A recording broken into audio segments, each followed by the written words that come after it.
Zaman terus bergerak, terus berkembang, diiringi dengan kemajuan teknologi yang semakin canggih. Informasi semakin sulit dibendung. Beraneka ragam tawaran materialisme menghampiri setiap penghuni bumi dengan mudahnya, termasuk anak-anak Tuhan di Indonesia. Pasangapon, hagabeon, hamoraon menjadi ukuran yang dipakai untuk menilai keberhasilan seseorang.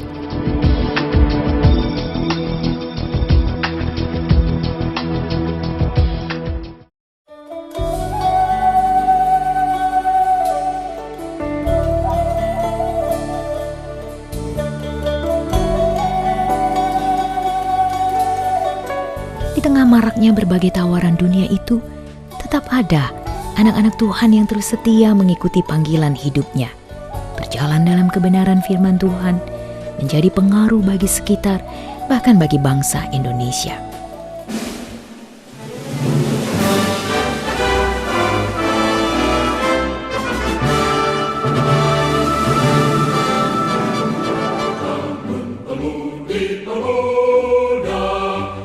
Siapa yang tidak kenal dengan lagu Bangun Pemudi Pemuda? Alfred Simanjuntak menuliskannya di tahun 1943 saat beliau masih berusia 23 tahun. Alfred Simanjuntak yang lahir di tahun 1920 selain aktif mencipta lagu juga memiliki perhatian yang besar di dunia pendidikan dengan menjadi seorang guru. Ku tahu Bapa peliharaku. Berbeda dengan Ruli Simanjuntak yang saat mahasiswa justru punya cita-cita menjadi misionaris. Namun, Tuhan memimpinnya menjadi seorang pegawai negeri di perusahaan listrik negara. Dia baik bagiku. Tentu saja, membuat keputusan ini tidaklah mudah. Melewati pergumulan, doa, serta nasihat pembina rohaninya, akhirnya Ruli mantap melangkah. Saya punya pembimbing adalah misionari. Ya, Ibu Dorothy Max. Dia misionari. Jadi saya terus terang berkenalan dengan banyak misionari, teman-temannya dia, ya kan, yang datang dari luar negeri, dan saya selalu dipengaruhi dengan bicara sama dia, dengan orang-orang teman-temannya dia, sehingga jiwa saya jiwa misinya kuat.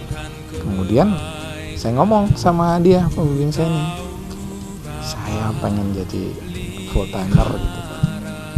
Saya cukup di TB ini sampai sarjana muda aja.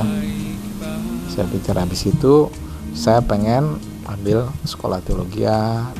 Saya konsultasi sama dia, saya bilang, saya pengennya sarjana muda aja, terus saya pengen itu. Hah? No, ngapain kamu gitu? Katanya, loh, kenapa?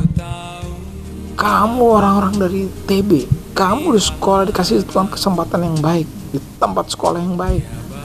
Kamu orang susah masuk di sini. Kamu orang yang termasuknya krim dari bangsa ini. Kamu diselamatkan oleh Tuhan untuk diutus buat negeri ini. Masuklah kepada dunia profesimu.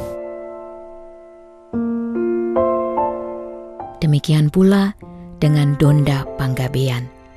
Wanita Batak yang masih lajang ini justru mengawali karirnya di sebuah perusahaan asing, untuk akhirnya memutuskan meninggalkan kenyamanan itu, memenuhi panggilan Kristus di Timur Leste. Cukup lama kerja dari kedutaan Amerika, lalu ke perusahaan Amerika, lalu ke perusahaan Jerman. Seperti itu sampai tahun 2004 saya ketemu dengan seseorang yang kami duduk berhadap-hadapan gini, makan malam. Lalu dia bilang, kenapa kamu selalu bekerja untuk negara besar?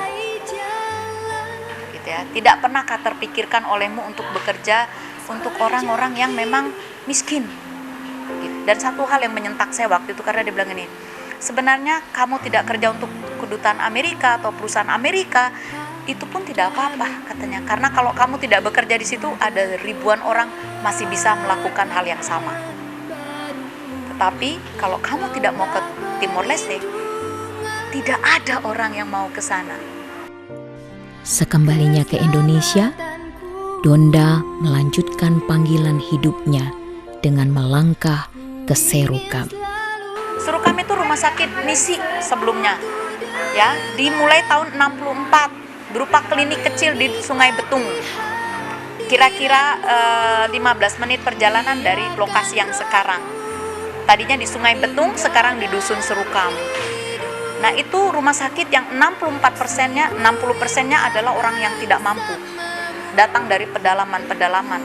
Dokter di sana digaji flat, lebih kecil dari gaji dimanapun, dan entah dia mau 10 kali operasi satu hari, entah dia dibangunkan tengah malam atau subuh-subuh, dia tidak ada lagi gaji-gaji lain, flat, segitulah. Dan rumah sakit itu kita saat ini punya bisa ada USG, bisa ada mamogram, bisa semua itu karena banyak kiriman alat-alat donasi.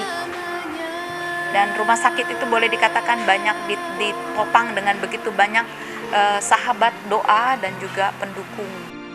Semata-mata yang menguatkan Donda melangkah ke Serukam hanya Tuhan, karena begitu jelasnya suara Tuhan.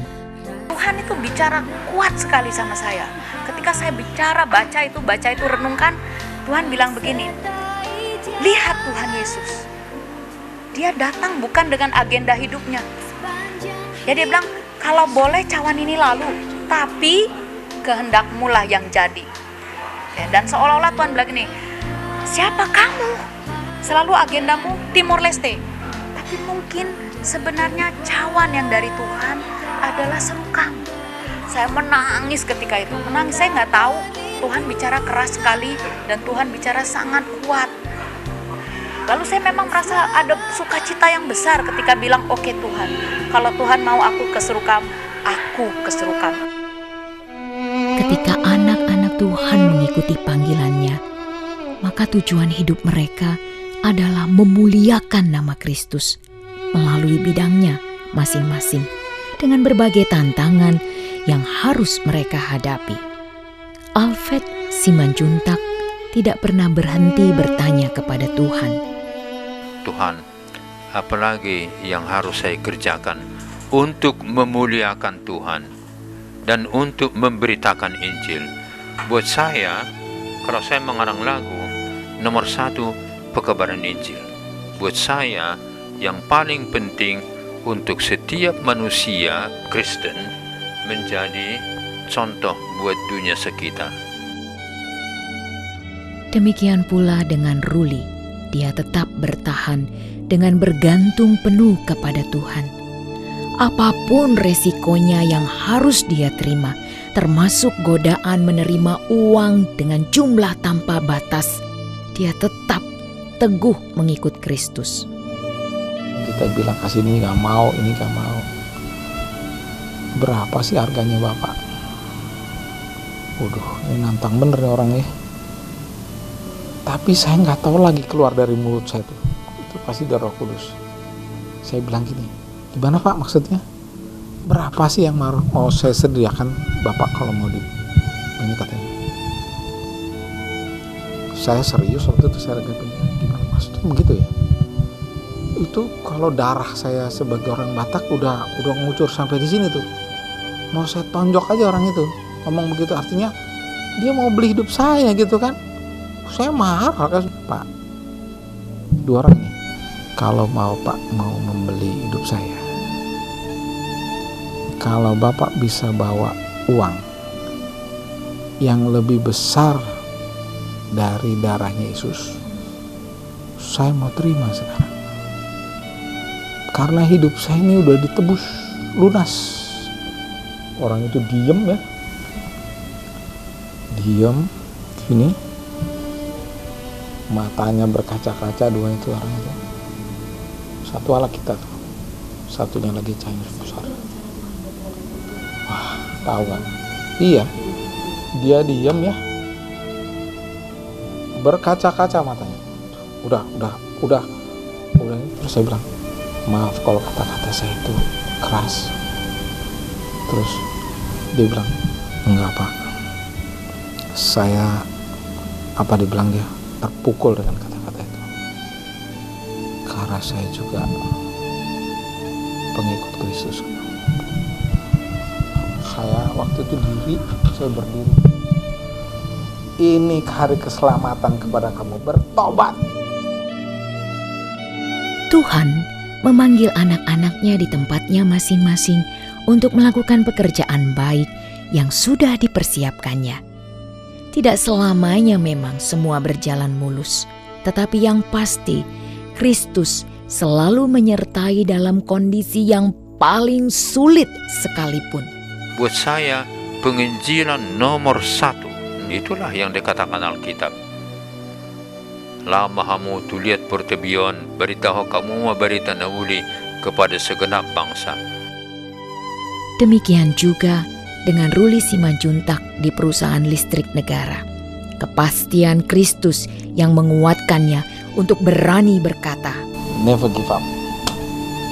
Jangan menyerah. Setia sampai akhir. Kepastian Kristus pula yang membuat Donda tetap merasakan sukacita melayani Kristus di pedalaman Kalimantan.